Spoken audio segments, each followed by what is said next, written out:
Okay, so how many of you watched the Super Bowl last night, including the halftime show? I was sitting there with Nina and the kids, and I was just telling Dylan that I watched the first Super Bowl with the Green Bay Packers in 1967. He couldn't believe that because he can't imagine that I was alive in the 1960s. And it was so long ago. But the halftime show I thought was particularly good. Now, I haven't asked any of my friends, I haven't talked to any of them about what they thought of it, but I thought that Usher was excellent. First of all, a lot of the halftime shows, most of the stuff is taped. And one of my dear friends does a lot of the sound for these things. I know that he's done it for years. It's taped for a particular reason because you cannot have the audio go out or have any glitches at all. So that doesn't mean anything that the people are lip syncing. Although it seemed like Usher was actually singing. I mean, I really think he was singing some of the stuff. And his mic looked really weird, right? It came way over, kind of not really pointing towards him. But what was incredible is the dancing, the roller skates, and everything about it with a marching band. What is it? Sonic Boom of the South? Amazing. It was really exciting. So, Usher, Little John, Jermaine Dupri, Ludacris. What do they all have in common? They're all from Atlanta. What else do they have in common? They're all 90s artists, really. Now, you had some other artists that were younger. Her, who did a guitar solo on one of the songs. Yes, it was mimed, but a lot of the stuff at the Super Bowl is mimed. But she's fantastic. I've made a video about her. Alicia Keys, who came out in the early 2000s. I think 2001, her first record came out. And then, of course, will.i.am with Black Eyed Peas, 1998. So a lot of 90s artists. Usher had not released a record since 2016 before the record dropped a couple days ago on February 9th.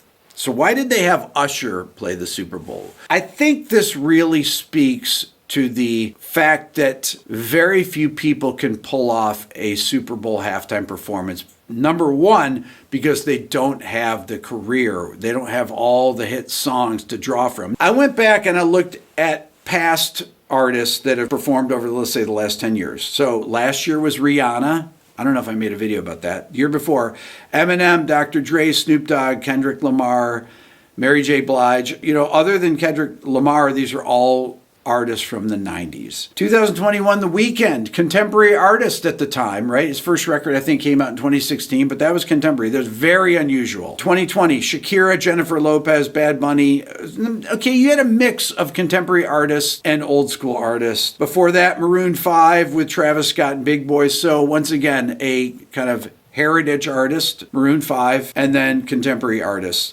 2018, Justin Timberlake. 2017, Lady Gaga. 2016, Coldplay, Beyonce, Bruno Mars. 2015, Katy Perry, Lenny Kravitz, Missy Elliott, and so on and so forth. And then back in 2013 was Beyonce. Why is that? Why do they need to reach back so far? Well, one of the reasons, like I said, is that these people have had hits over multiple decades. Another thing is, you notice the lack of rock bands. Yes, Coldplay is in there, but Coldplay has a lot of dance music. Let's be honest, you know, a lot of EDM music or music with dance beats. Dancing is a huge part of these halftime shows. It's part of the performance. But the other thing is that there are very few artists now that are worldwide sensations, and that goes back to the decentralization of culture because of algorithms. People are so silo-based now because of algorithms feeding you music that you like. If you like this, you're going to like this because it's just about exactly like that. When I do these top 10 countdowns, most of the people watching this, unless they're young, they don't know most of the artists unless they are artists that have had hits, like Taylor Swift, for example. Algorithms not only keep people siloed in very specific genres, but they also prevent people from becoming worldwide stars. Not everyone, but a lot of them. So bear with me for a second. If you go back to the 90s, pre-internet essentially, when a record would come out, you'd have a single that would precede the record by about 3 months or so. You would also have press that would precede the release of the record by 3 months, sometimes more. And why would you need that lead time? Because the music industry was monolithic. They needed a lead time with all these magazines, with all these TV shows, MTV, all this stuff, to make sure that everything would hit at the same time, because these were worldwide releases. These worldwide artists, they really don't exist like they did. These worldwide superstars like Beyonce. You saw Beyonce even in the commercials, right? So these music stars were worldwide stars.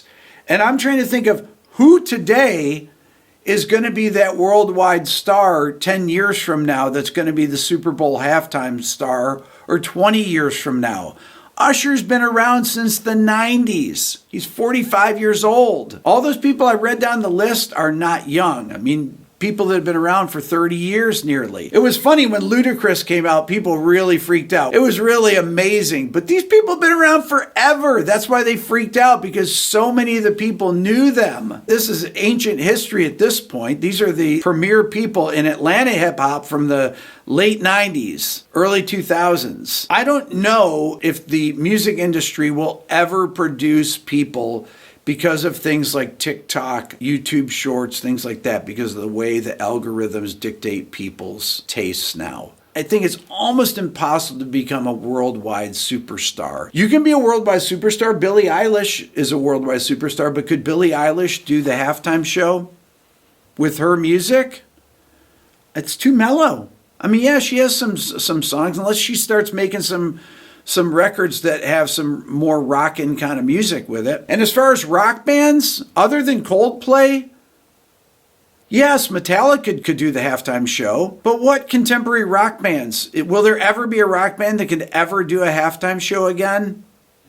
No. I mean, the last band that the first thing that comes to the top of mind is The Who, when they're, 70 years old doing the halftime show. This is really all leads back to the decline of music in our culture, the decentralization of culture, especially music, and how kids are not engaged with it in the same way that they were 30 years ago, before the internet, before video games, before social media. A lot of people get at me, oh, Rick, you with the video games and with social media and stuff like that.